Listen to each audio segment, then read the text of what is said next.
Hello, what we'd like to talk about today is generating business ideas. At the heart of all businesses are very good ideas.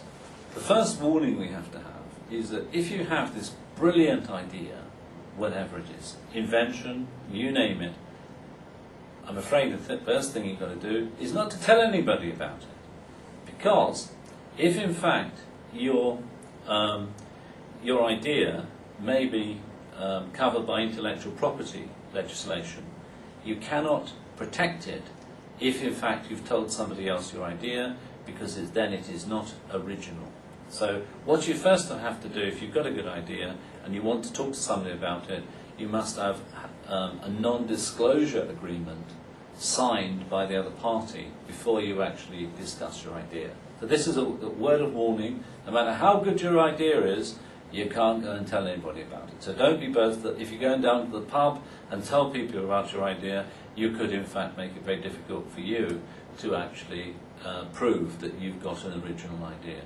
Okay, once that is over, what sort of methods can you use to create very good ideas? Well, one of them is a technique called brainstorming. That can be done individually and on a group basis.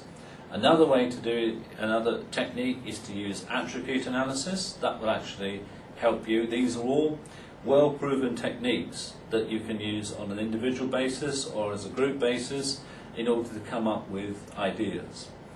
The sort of pointers you may be looking at is not necessarily to, I'd say, to rationalize your idea until you've considered the widest possible number of ideas. If you rationalize too early, you'll probably never get to a very good idea.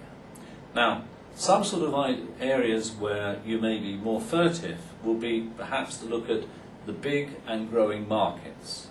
And what you should be looking for are, as a small business person, more niche market, that's small opportunities within the large and the bigger and the growing markets. Another way to look at your areas for your ideas will be to look at the mature markets, the older markets, but to look for new technology that may help to revive that older market. And then looking at yourself, if it's your idea, perhaps you also have to explore what you're good at. Now, because clearly that would actually help as well, because you're going to bring your own expertise.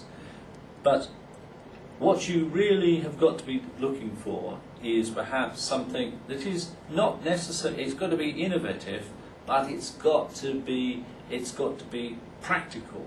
So often you try to do something which is already in existence, but do it better, or perhaps something new, a new way of trying something which makes it a little bit better. But it's got to give value to the customer, and people are willing to actually pay for it. There's no good having the finest invention that nobody ever wants.